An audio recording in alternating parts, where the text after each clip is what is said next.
क्या आपका भी यूरिक एसिड बढ़ चुका है और आप इसको कम करना चाहते हैं, या आप चाहते हैं कि इसको रिवर्स कर दिया जाए? क्या आप जानना चाहते हैं कि कौन सी ग़िज़ाएँ आपको इस्तेमाल करनी चाहिए अगर आपका यूरिक एसिड बढ़ चुका है, और कौन सी ऐसी ग़िज़ाएँ हैं जो आपको बिल्कुल भी इस्तेमाल नहीं करनी चाहिए अगर आपका यूरिक एसिड बढ़ गया है? और आपका यूरिक एसिड कम करने के लिए आपको कौन सी ग़िज़ाएँ इस्तेमाल करनी चाहिए?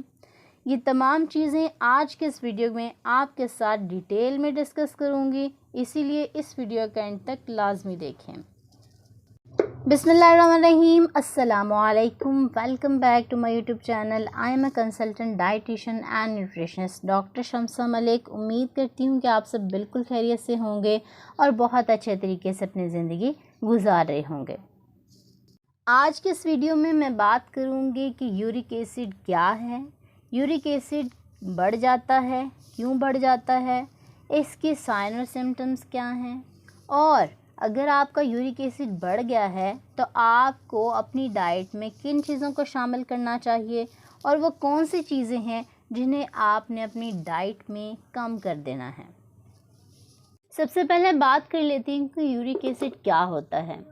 आपकी बॉडी में यूरिक एसिड की अमाउंट पहले से मौजूद होती है, लेकिन अगर आप हाई प्यूरिन डाइट का इस्तेमाल करते हैं, उसको ज़्यादा इस्तेमाल करने की वजह से आपके जिस्म में यूरिक एसिड ज़्यादा बढ़ना शुरू हो जाता है, क्योंकि प्यूरिन की बाई प्रोडक्ट यानी कि वेस्ट प्रोडक्ट यूरिक एसिड होती है।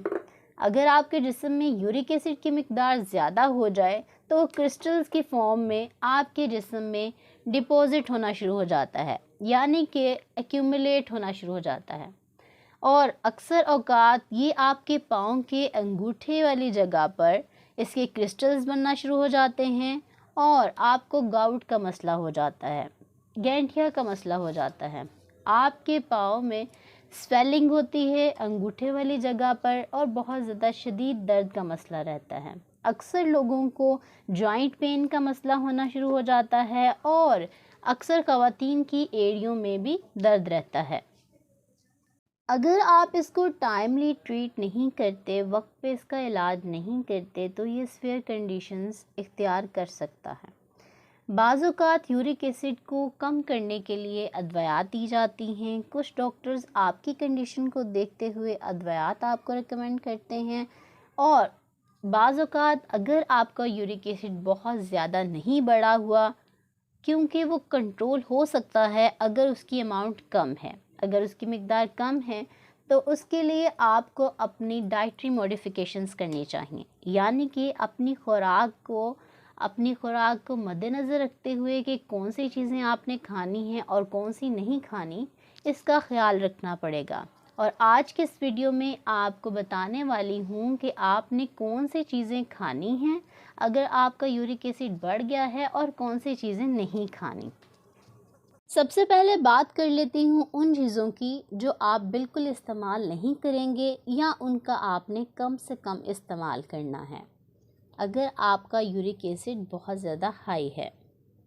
नंबर 1, आपने ऑर्गन मीट इस्तेमाल नहीं करना जिनमें लिवर और किडनी शामिल हैं। इसके अलावा आपने मटन और बीफ का भी बिल्कुल इस्तेमाल नहीं करना अगर आपका यूरिक एसिड बहुत ज़्यादा है। अलबत्ता आप कम इस्तेमाल कर सकते हैं, क्योंकि ये दोनों ही रेड मीट हैं और ये आपके जिस्म में यूरिक एसिड की मिकदार को बढ़ा सकते हैं। जो दालें आप इस्तेमाल करते हैं इसमें भी प्यूरिन की मिकदार ज़्यादा होती है, इसीलिए आपने कोशिश करनी है कि दालों का बिल्कुल इस्तेमाल ना करें। अगर आप करना भी चाहते हैं तो 10 से 15 दिन के बाद आप कोई एक दाल बनाकर इस्तेमाल कर सकते हैं। नंबर 3, आपने लोबिया और चने का इस्तेमाल भी कम से कम करना है जितना हो सके, क्योंकि इनमें भी प्यूरिन की मिकदार ज़्यादा होती है। आपने डेली बेसिस पे इनका इस्तेमाल नहीं करना। अगर आप रोज़ाना इस्तेमाल करेंगे तब यह आपके लिए नुकसानदेह हो सकता है। आपने 10 से 15 दिन के बाद इस्तेमाल करना है अगर आप इस्तेमाल करना चाहते हैं। ग्रीन लीफी वेजिटेबल्स यानी कि सब्ज़ पत्तों वाली सब्ज़ियों का भी आपने इस्तेमाल बिल्कुल नहीं करना या कम से कम इस्तेमाल करेंगे, क्योंकि इनमें भी प्यूरिन की मिक़दार ज़्यादा होती है और ये आपके यूरिक एसिड को मज़ीद बढ़ा सकती हैं। टमाटर का इस्तेमाल भी आपने बिल्कुल नहीं करना। अगर आप एक घर में रहते हैं, खाना एक साथ ही बनता है सबके लिए, तब आप टमाटर इस्तेमाल कर सकते हैं, लेकिन आपने उसका छिलका उतार लेना है अच्छे से और इसके बीज भी निकाल देने हैं, फिर आप टमाटर का इस्तेमाल कर सकते हैं। इसके साथ साथ आपने कोशिश करनी है कि जो स्वीटेंड बेवरेजेस होती हैं, जो बोतलें होती हैं, सोडा वाटर होता है, उसका इस्तेमाल बिल्कुल ना करें। आपने जो सॉफ़्ट ड्रिंक्स होती हैं उनका इस्तेमाल बिल्कुल भी नहीं करना। ये भी आपके यूरिक एसिड को और जो गाउट की कंडीशन होती है, गठिया का मसला होता है, उसको बढ़ा सकते हैं। इस ईद पर आपने जब आप मटन और बीफ का इस्तेमाल कर रहे हों तो इन तमाम चीज़ों को ज़रूर मद्देनज़र रखना है और इनका कम से कम इस्तेमाल करना है अगर आप यूरिक एसिड के मरीज़ हैं। अब बात कर लेती हूँ उन चीज़ों की जिनका आपने ज़्यादा से ज़्यादा इस्तेमाल करना है अगर आप यूरिक एसिड को कम करना चाहते हैं।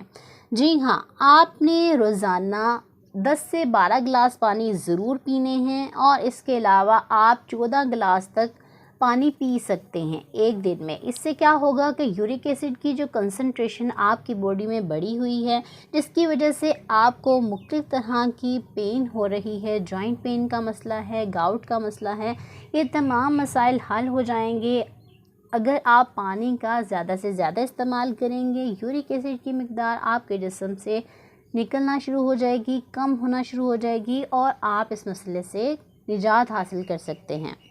नंबर 2, आप तमाम तरह के फल इस्तेमाल कर सकते हैं अगर आप यूरिक एसिड के मरीज़ हैं, क्योंकि फल आपके लिए बहुत अच्छे हैं। इसमें आपने कोशिश करनी है ज़्यादातर उन फलों का इस्तेमाल करें जो कि विटामिन सी रिच हैं, वो आपके लिए बहुत मुफीद हैं। इनमें आप बेरीज़ का इस्तेमाल कर सकते हैं, आप लेमन का इस्तेमाल कर सकते हैं यानी कि लीमू का इस्तेमाल कर सकते हैं।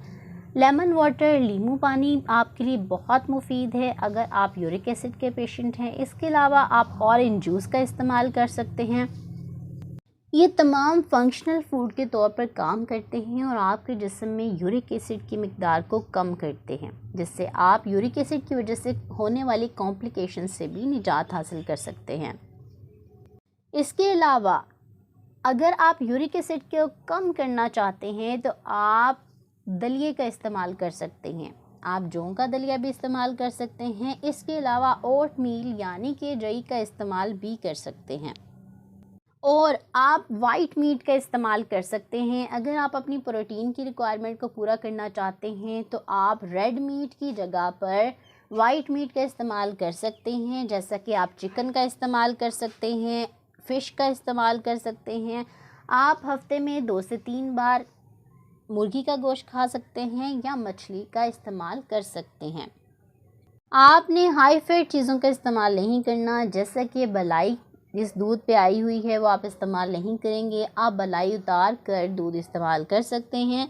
इसके अलावा अगर आप चाहते हैं कि आपका यूरिक एसिड रिवर्स हो जाए, आपकी यूरिक एसिड कम हो जाए और आपको इसके लिए मेडिसिन इस्तेमाल ना करनी पड़े, तो आपको अपनी डाइट को चेंज करना पड़ेगा। जो जो चीज़ें मैंने आपको बताई हैं इस्तेमाल करने के लिए, आपने वो इस्तेमाल करनी है और जिन चीज़ों से, जिन फूड प्रोडक्ट्स से मना किया है वो आपने बिल्कुल इस्तेमाल नहीं करनी।